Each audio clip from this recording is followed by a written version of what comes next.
2024-এর লোকসভা কেন্দ্রে অন্যতম নজরকাড়া কেন্দ্র হচ্ছে তমলুক। কারণ তমলুকে যেটা সম্ভাব্য বিজেপির প্রার্থী হতে পারেন প্রাক্তন বিচারপতি অভিজিৎ গঙ্গোপাধ্যায়, এবং ঠিক সেইখানেই কিন্তু দেখা যাচ্ছে লড়াইয়ের মাঠে নামানো হয়েছে দেবাংশু ভট্টাচার্যকে।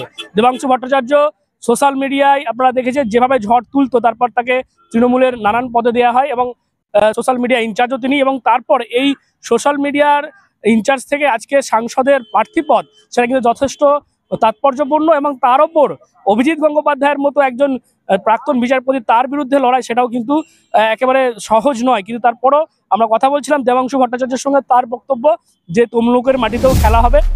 যে খুশি দাঁড়াক আমি জোড়া ফুলের চিহ্ন নিয়ে যাব। আমার মাথার উপরে মমতা ব্যানার্জির আশীর্বাদ থাকবে। আর আমার বিশ্বাস তমলুকের যারা মা কাকিমারা আছেন, যারা দাদারা আছেন, তাদেরও আশীর্বাদ আমার মাথার উপরে থাকবে। কারণ তারা জানেন, তারা বিশ্বাস করেন যে আমি কাজ করতে পারবো, আমি তাদের হয়ে কাজ করতে পারবো। আমার ধারণা তারা আমাকে আশীর্বাদ করবেন। কিন্তু বিচারপতিকে ফাইট দিতে পারবেন? কি বিচারপতি? কে বিচারপতি? এলিয়েন নাকি? মঙ্গল থেকে এসেছে? বিচারপতির সাথে কি সম্পর্ক ফাইট দেওয়া? উনি একজন একটা দলের তরফ থেকে হয়তো দাঁড়াবেন, হয়তো এখনো এটা সন্দেহজনক, কারণ বিজেপি ক্যান্ডিডেট অ্যানাউন্স করেনি। আর পার্টি এরকম নাম ঘোষণা করলে এরপরে আদৌ অভিজিৎ গাঙ্গুলি দাঁড়াবেন কিনা এইখানে আমি জানি না। যদি আমি চাই উনি দাঁড়ান, এবং উনি একজন ক্যান্ডিডেট, আমিও একজন ক্যান্ডিডেট, উনিও একজন মানুষ, আমিও একজন মানুষ। ওনার একটা ব্যাকগ্রাউন্ড আছে, আমার একটা ব্যাকগ্রাউন্ড আছে। আমি কাউকে ব্যক্তিগতভাবে আক্রমণ করতে চাই না। আমরা সবাই লড়বো, উনিও যাবেন তমলুকের মানুষের কাছে, আমিও যাবো তমলুকের মানুষের কাছে। মানুষ যাকে গ্রহণ করবেন সে জিতবে। মমতা বন্দ্যোপাধ্যায় বলেছিলেন যে বিচারপতির বিরুদ্ধে আমরা ছাত্র যুবদের দাঁড় করাবো।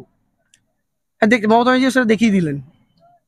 এটাই তৃণমূল কংগ্রেস। আমি আবার বলছি, আপনি বিতর্কিত চ্যানেল চালান, আপনার চ্যানেলে প্রচুর বিজেপির লোকেরাও দেখি বাইক ফাইট দেয়। তো সেই বিজেপির লোকেদেরকে একটু বলবেন যে ভাই, তোমাদের দলে একটা মধ্যবিত্ত বাড়ির ছেলে শুধু সোশ্যাল মিডিয়া করে উঠে এসেছে, এরকম একটা দলের ছেলেকে তোমরা লোকসভাতে ক্যান্ডিডেট দিয়েছো, এরকম একটা উদাহরণ করে ভারতবর্ষের মাটিতে দেখাতে পারবে? বিজেপি নেতারা উত্তর দিতে পারবে না। ওখানে মাল ছাড়া পয়সা ছাড়া কিছু হয় না।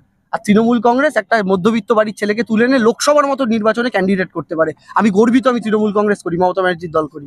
Thank you. ইউসুফ পাঠান, একদম বহরমপুর থেকে পাঠান দাঁড়িয়েছে, দেখলেন কেকেআর যখন পাঠান খেলতো, পাঠান পাওয়ার বলা হতো। পাঠান যখন ছয়গুলো চালাতো, কোনো মানে কারোর পক্ষে সম্ভব হতো না সেই বল ধরা। তো অধীর চৌধুরী ফিল্ডিং সাজান, পাঠান নেমেছে, তো মনে হয় না বল হাতে আসবে। কিন্তু বল তো ব্যাট বল হাতে তো রচনা ব্যানার্জি নামে না।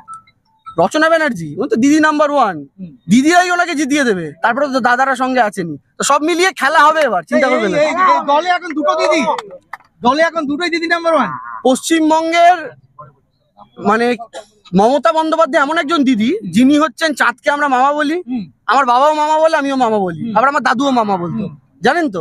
তো যেরকম চাঁদ সবার মামা, তেমন মমতা ব্যানার্জি সবার দিদি, বুঝতে পেরেছেন? তো সেই দিদি, আর ইনি হচ্ছেন দিদি নাম্বার 1।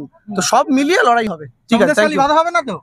কিছুই বাধা হবে না। সন্দেশখালী কেন বাধা হবে? আমি কি বসিরহাট লোকসভায় থাকি নাকি? এবং যেভাবে সে সংগঠন একদিকে চালিয়েছে, সোশ্যাল মিডিয়ার দায়িত্ব যেভাবে চালিয়েছে, ঠিক সেইভাবেই তমলুকের মাটিতে দাঁড়িয়েও তার লড়াই চলবে। এবং তার যেটা আশা যে সেখানে সে জয়ী হবে। কারণ যেভাবে তাকে একটা গ্রাসরুট মধ্যবিত্ত পরিবার থেকে সোশ্যাল মিডিয়া ইনচার্জ থেকে আজকে লোকসভার প্রার্থী করা হলো, সেটা কিন্তু একমাত্র তৃণমূল দল সেটা করে দেখাতে পারে, এমনটাই কিন্তু আজকে জানিয়েছে দেবাংশু ভট্টাচার্য ডিএনএন বাংলাকে। আপনারা কি বলবেন অবশ্যই কমেন্ট করে কমেন্ট বক্সে। এরকম আরো খবর নজর রাখবেন ডিএনএন বাংলায়। ডিএনএন বাংলা সবার মনে, সবার ফোনে।